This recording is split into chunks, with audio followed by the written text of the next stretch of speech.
자, 지금부터 이제 우리 임진왜란 하는 겁니다. 자, 임진왜란은 1592년에 일어나는데 사실은 임진전쟁이죠. 근데 임진전쟁인데 우리가 좀 이 사건을 좀 외구가 소란을 일으켰다 정도로 이제 폄하시키는 겁니다. 사실 그러나 그 명나라까지 낀 삼국 국제전으로 이제 확대되는 그런 전쟁에 대해서 우리가 얘기를 하는 겁니다.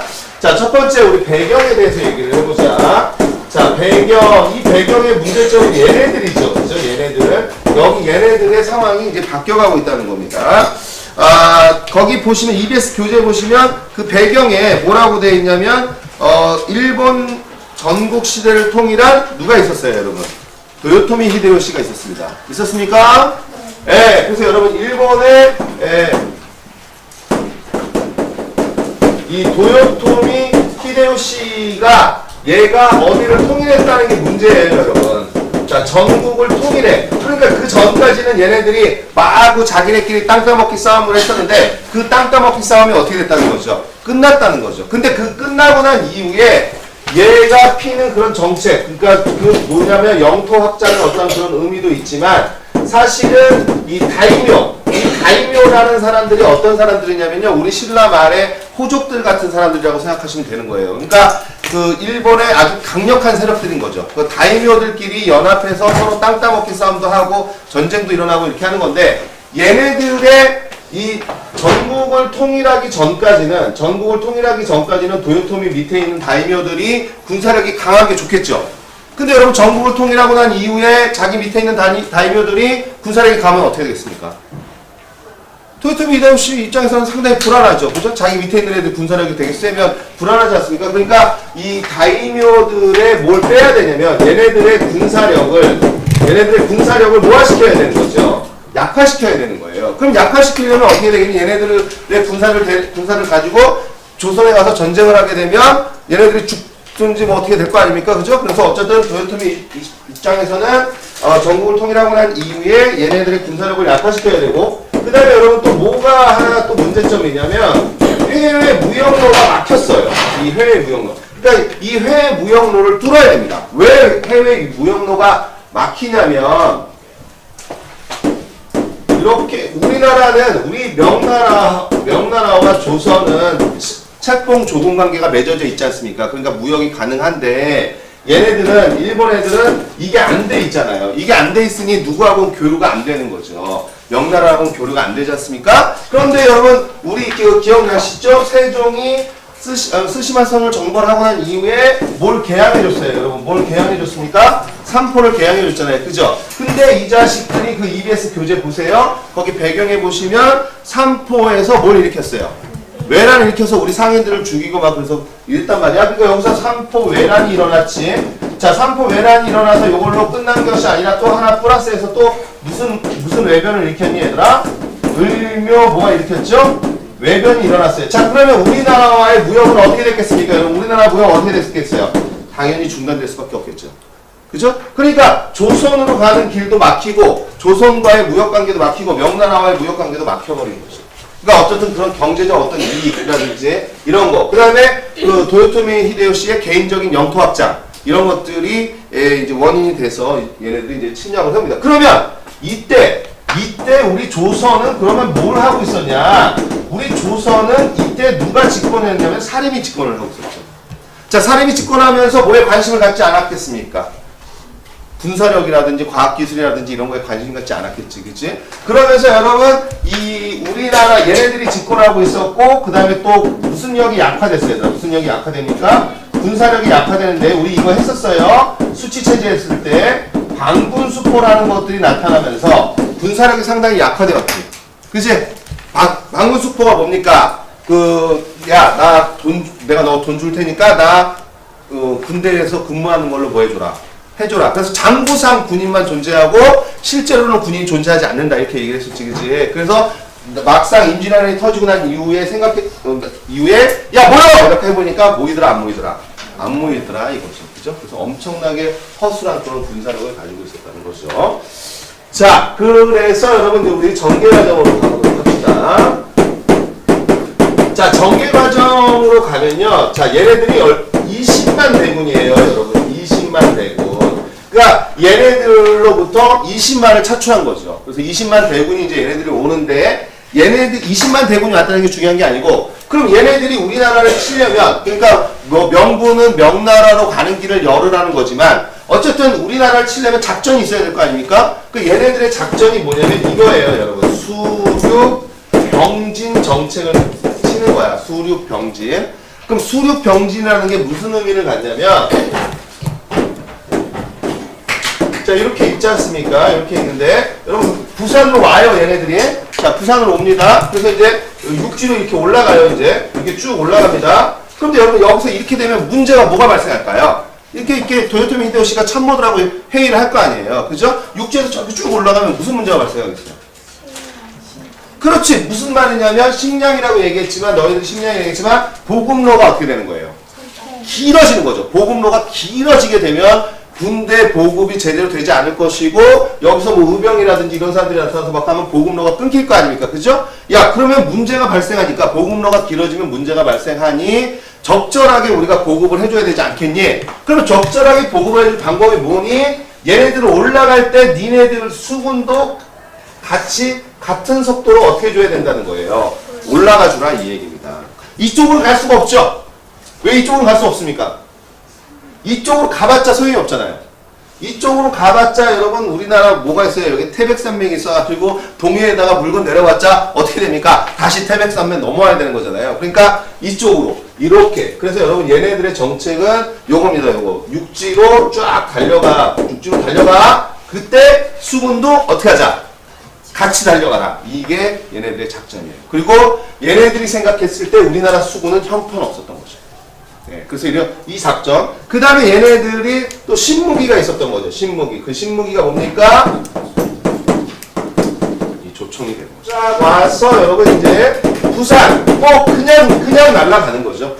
부산 날아가고, 그 다음에 뭐 쭉쭉 날아가면서 여러분 어디까지냐면 이제 충주까지 오게 되는 겁니다. 이 충주까지 왔을 때 우리나라 장수, 그 당시 가장 유능한 장수라고 하는 누가 있었다면 신립이라는 사람이 있었던 거죠.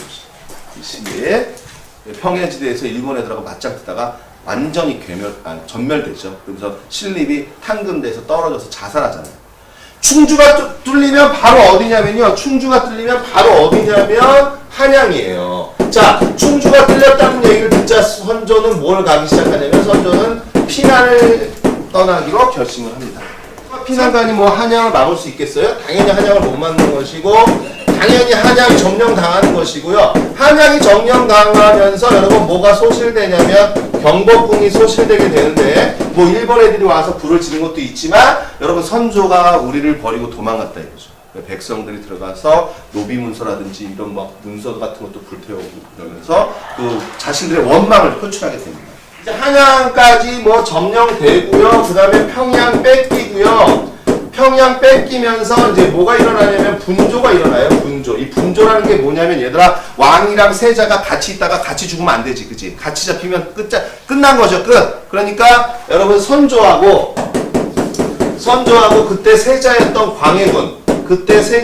광해군이 서로 나눠 가자는 거죠. 그죠? 그러면서 여러분 선조는 어디까지 도망갑니까? 의주까지 도망가잖아요. 의주가 어디냐면 우리나라 국경으로 보면 여기야 여기. 여참은 어디로 튀겠다는 거예요.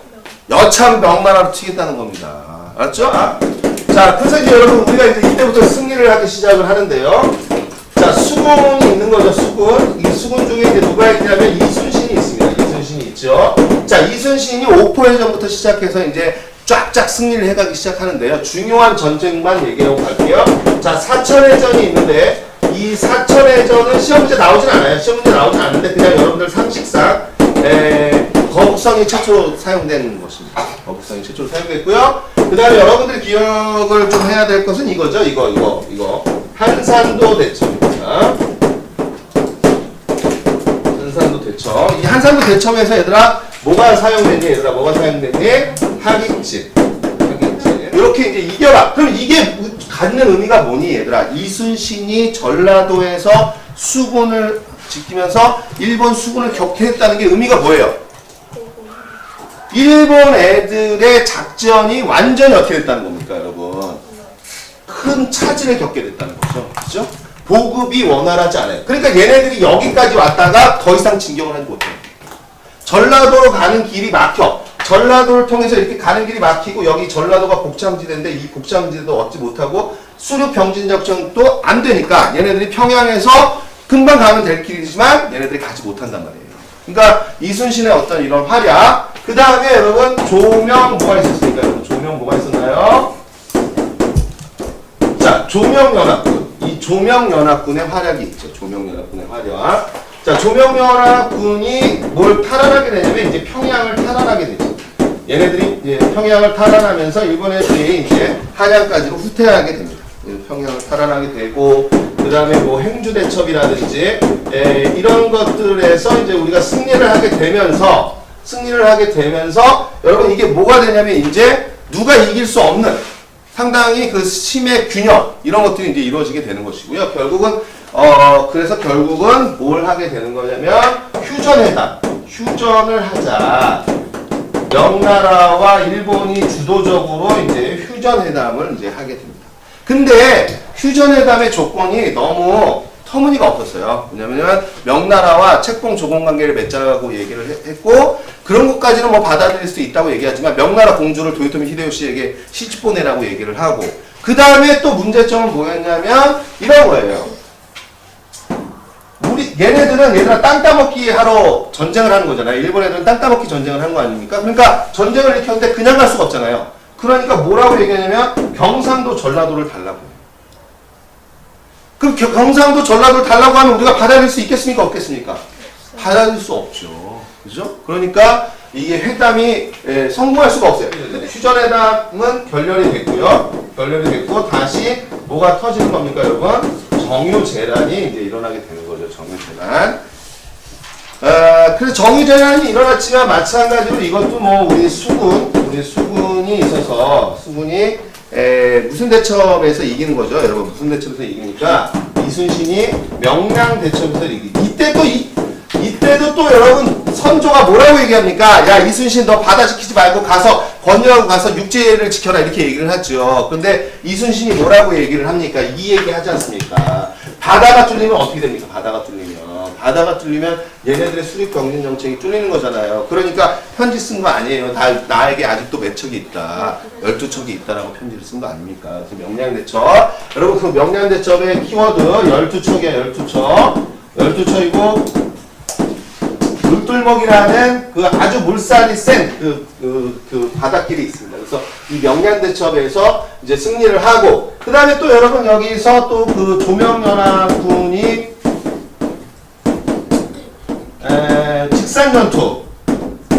직산전투에서 승리를 하게 되면서 일본 애들의 그 침략의 어떤 의지가 끊긴 것이고요. 거기다가 도요토미 히데요시가 죽죠. 그 도요토미 히데요시가 죽으면서 이제 전쟁에 할 의지가 없고요. 그래서 일본 애들은 이제 철수를 하려고 하는데, 이 명나라 애들은 일본 애들이 그냥 가게 냅두자고 얘기를 하지만 이순신 그냥 내둘 수 없죠. 그죠? 그래서 결국은 이순신이 철수하는 일본 애들을 무찌르기 위해서 나갔던 것이 이제 노량해전이죠. 노량해전. 이 노량해전에서 이순신이 어떻게 하게 됩니까, 여러분? 이순신이 전사하게 되죠. 이순신이 전사하게 되는 이런 해전이 있었습니다. 이 정도 우리가 경기 과정은 활동을 할 때 누구도 있었어요. 의병도 있었지 않습니까? 곽재우라든지 정문부라든지 이런 의병도 있었고 스님도 있어요. 뭐 서산대사라든지 이런 스님들이 있는데, 이런 사람들이 1등 공신으로 올라가지 못해요. 오히려 의병 활동하다가 역적으로 몰린 사람도 있지 않습니까? PS 교재에 줄쳐보면은 3번 전란의 극복이 있어. 전란의 극복 있니? 네, 거기 가면 왜군의 철수가 있어요. 4번 동그라미 왜군 철수에 제가 얘기 안 해서 칠판에 안 써준 것 중에 뭐가 있냐면 도요토미 히데요시가 사망한 후에 일본 애들이 뭐 하려고 했다는 거지, 얘들아? 철수했다는 거지. 자, 그 다음에 그 밑에 자료 플러스에 가시면 뭐가 있습니까? 이순신의 명량대첩 이렇게 해가지고 거기 두 번째 줄에 지금 신에게는 아직 12척의 전선이 있습니다. 자, 이거 나오면 이순신이라는 얘기고, 요 사건은 무슨 사건이다, 얘들아? 명량대첩이다. 됐습니까?